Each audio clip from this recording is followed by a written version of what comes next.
Well, the STI is finally being worked on. We are about to head out to Cisco's, to the body shop, kind of see what's going on, what he's got going on over there, see the progress he's made, and kind of talk to him a little bit, see kind of what he has to say. He is a professional body guy, so obviously he's gonna know a lot more about body work than I am. So a little bit of a backstory on this car. This is the second accident that it's been in, second front end accident that it's been in, I should say. The first time the vehicle was in an accident, the whole front end was damaged really bad, a lot worse than it was this time. And whoever did it didn't do the best job. I believe it was done on a part of town where you can get body work and things like that done a lot cheaper. So the guy did cut a little bit of corners with some of the repairs that he did. And so when Cisco went to go sand down the bumper, he said that some of the paint started to peel, so he went ahead and kind of prepped the whole entire thing, resprayed it with primer, and then I don't know if he's already painted it or if he's painting it right now, but we're gonna go head over there, kind of check it out, see exactly what he did, what's kind of going on. So if you know me, you know whenever I do things, I don't like to cut corners or kind of do things half-assed.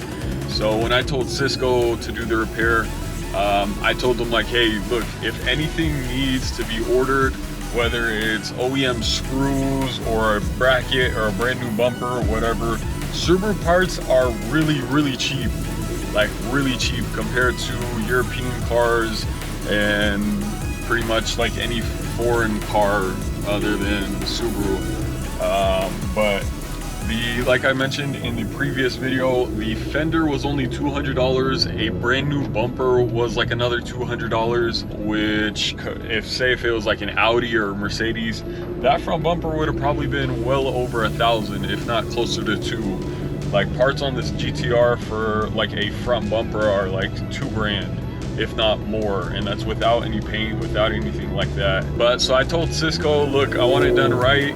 Get whatever screws, get whatever brackets you need. I want everything to be done right. If there's anything that's bent or anything that, you know, looks like it's not supposed to be, just go ahead, order it, and we'll get it taken care of. I believe the other day whenever we went to Cisco's, some of it wasn't really the frame, but it was like some aluminum parts kind of behind the bumper were a little bent, and he was like, look, we can either kind of like pull it out and try and straighten it, or we can buy the new part and just weld it on. The part was like 30 bucks, the other one was like 60. So I was like, look, I'd rather just get it straight from the factory, pay him whatever he charges to weld that piece on, and just have it be all done right. So I dropped off the vehicle to him last Monday, and he told me, look, I'm a little busy right now. If I have any cancellations or I can get to it a little bit earlier, I will,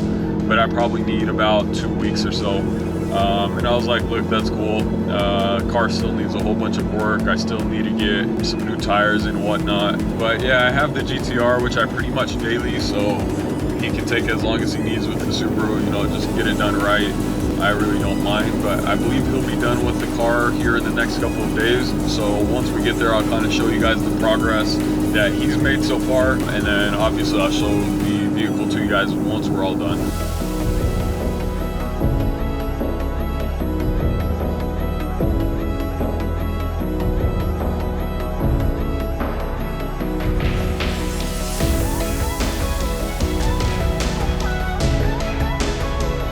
So we just pulled up to Cisco's. We got the STI right behind me, and we got Cisco right over here. He's gonna talk a little bit about some of the damage, exactly what we're gonna be replacing, which pieces are brand new, and what parts are salvageable, and then also kind of like the front bumper. So we got Cisco right here. How's it going, Cisco? How you doing? So we took the welds off, brother. What we did is when you brought it over, this vehicle had been in a prior collision. I think you had already mentioned it to your guys there. So what happened is we took it apart, and you took the bumper off, right? And then we went ahead and looked at everything over. And we noticed that instead of them doing it right, which, you know, a lot of shops, you know, that's one of the things you got to be careful where you're going, is because, you know, it's not always the right place to take it. In this situation here, they made it seem okay, but they didn't do the job right. It's pretty much what it came down to, okay? And I'm gonna go ahead and show you guys the way everything was. So we took a few of the pieces off of the radiator support. The extension here, as you can see now, it's taken off. And the way you take this off, this one comes in multiple pieces. Some of the vehicles come as a whole assembly. So in this one, you're able to go ahead and take out a few of the pieces. As you can see here, instead of them replacing it the way you should, right, the proper way, they went ahead and tried to just repair it. You know, they hacked it out, bent it out. I mean, this is not acceptable, especially if you're going through insurance. No insurance is gonna approve for this to happen here. So you gotta be careful who you go with. They're not gonna tell you as a customer, especially if you're taking it to just like a small shop that really doesn't really take pride in what they're doing. They're just gonna go ahead and hack it out like this, okay? So this is what happened here. So I pointed it out to Wally, and you know, we're doing it right. So we got a brand new piece, which I'll show you guys. The proper way is taking the spot welds out, and this is what we did here. Okay, as you can see there, down here. We don't need to take the whole fender off. What we did is we just loosened it out to be able to reach in there, and we're gonna be able to put the welds back the way they should be there when we put the new piece on there. Same thing with this other piece here. This is the center piece of the radiator support, the extension piece. As you guys can see here, this was also bent. They didn't even care to bend it back out. They just left it like that. So what we did is we just went ahead and took all these pieces off. This piece here was also bent, but we were able to go ahead and save this, bend it back into place. We're gonna be grinding that properly and re-welding the new piece into this, okay? And I'll show you guys what it's gonna look like here. So this goes in the middle there. Your brand new extension piece here, it's not ready to be installed yet. You have to make sure that you're doing it properly and you're making your holes, right, for the welds in the proper areas before you even do anything as far as cutting. So we will go ahead and align everything to make sure everything's gonna align properly. So that's gonna go there. And then we have a brand new piece that's from factory here. And then this one is gonna go on top, and it's gonna go ahead and get bolted on here in these holes. Bolted on here, and then it has a few welds, as you can see here, that we need to put on the center piece here to bring everything together. So now you can see that this is going to give you the proper lineup for the radiator support to be on there from factory. Okay, so that's where we're at right now. There was a lot of things that they did not do, as well as you know, a bracket here. This is a plastic bracket that holds the bumper in place. Same thing, they probably charged the insurance for it, but they went ahead and just, since they didn't replace the pieces up here, they just kind of hacked everything out. When they put the bumper on, it looks like they grinded the piece to be able to let the bumper sit in place, which that's not the proper way. And I think they might have used some glue on there. I think he might have pointed it out when he took it apart. Wally, right? Yeah, you can even see some kind of like screws right in there and right in there. Yep. That they used to hold it on. Yep. So yeah, so you know, you got to just be careful where you take your things over to, what body shop. Go ahead and do a little bit of homework and see, you know, what they're about. We've been in business for a long time, and we take pride in what we do. That's the reason that we work with Mile High Customs. And you know, they bring us a lot of work that they're not able to do at their shop. We help them out, and we send a lot of work to them as far as the stuff that they specialize in, window tint and clear bras.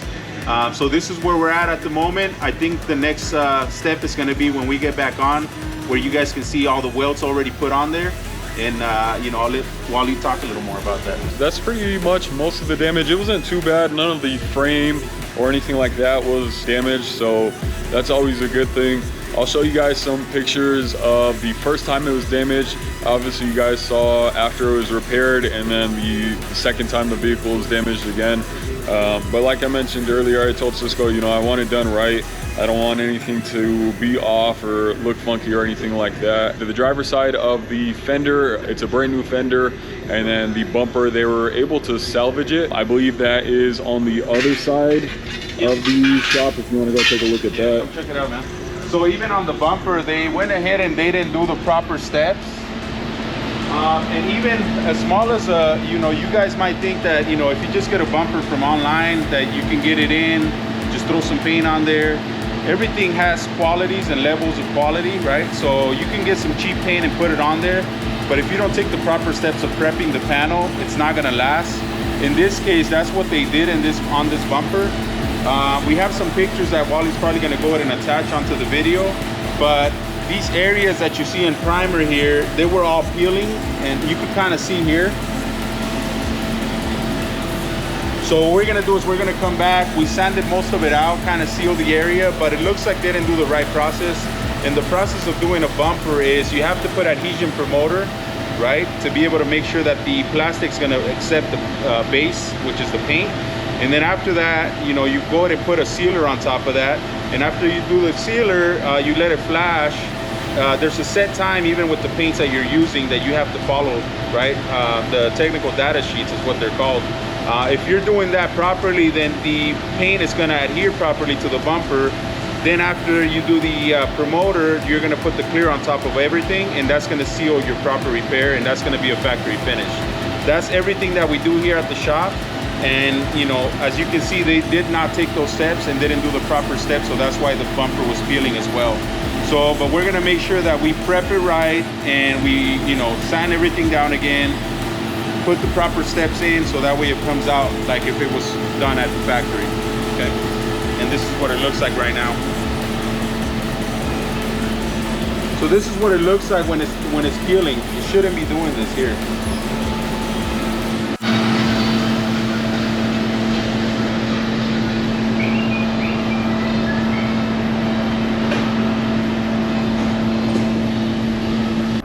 So it was a little loud in the other part of the shop just because they do got the paint booth running. So we got the fender over here. This is the driver fender. So what do we got going on over here? So this is what it's supposed to look like when you're doing it the right way. This, we prepped it out. We prepped the jam, the inside of the fender itself, as you can see here. And the proper way is sanding it all down, and then from there putting the base coat and then the clear coat, right? Not a lot of body shops do that. They would only do base. We like to go ahead and just put the clear on there as well, because it's gonna last that much longer. And it just makes it a better finish. So as you can see, this is just another step. Once we go ahead and do the jam, the next step is gonna be to go ahead and put it on the vehicle, make sure everything measures out, check out the gaps, make sure everything lines up properly. And then we come back, prep the panel, and we blend the next panel over to make sure that you're blending the color in together, so you can't really tell that there was a repair done. And that is the proper way of doing a repair on any kind of vehicle. Yeah, that's interesting. I didn't even know that.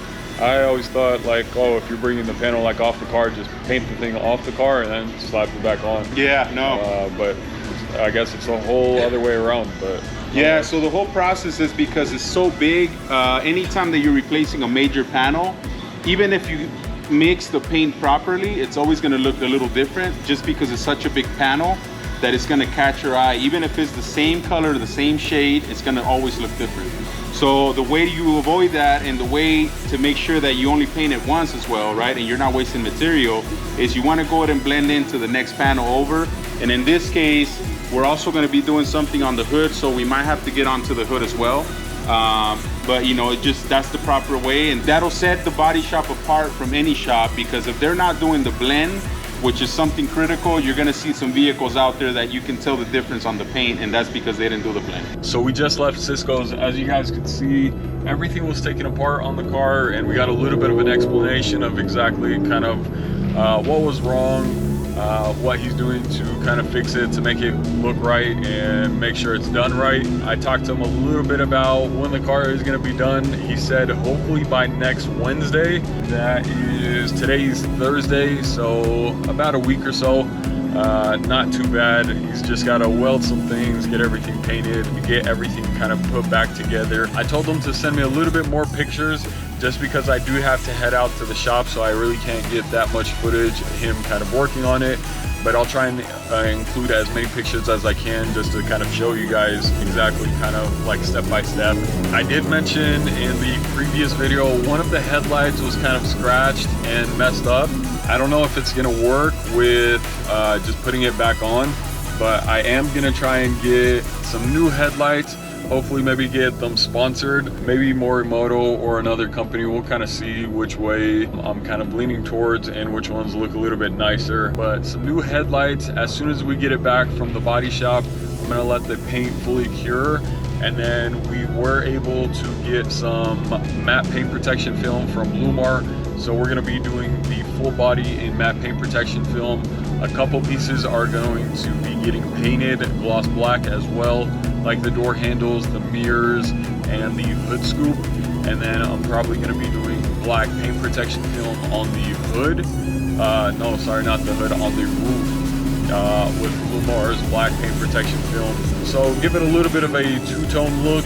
Maybe get some bronze wheels or get the ones that I have currently on there, send them to powder coat and get those powder coated like a goldish bronze.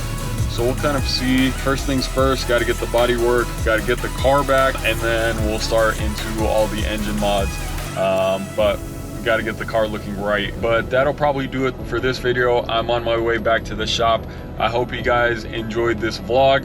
Make sure to hit that subscribe button, and we'll see you guys next time.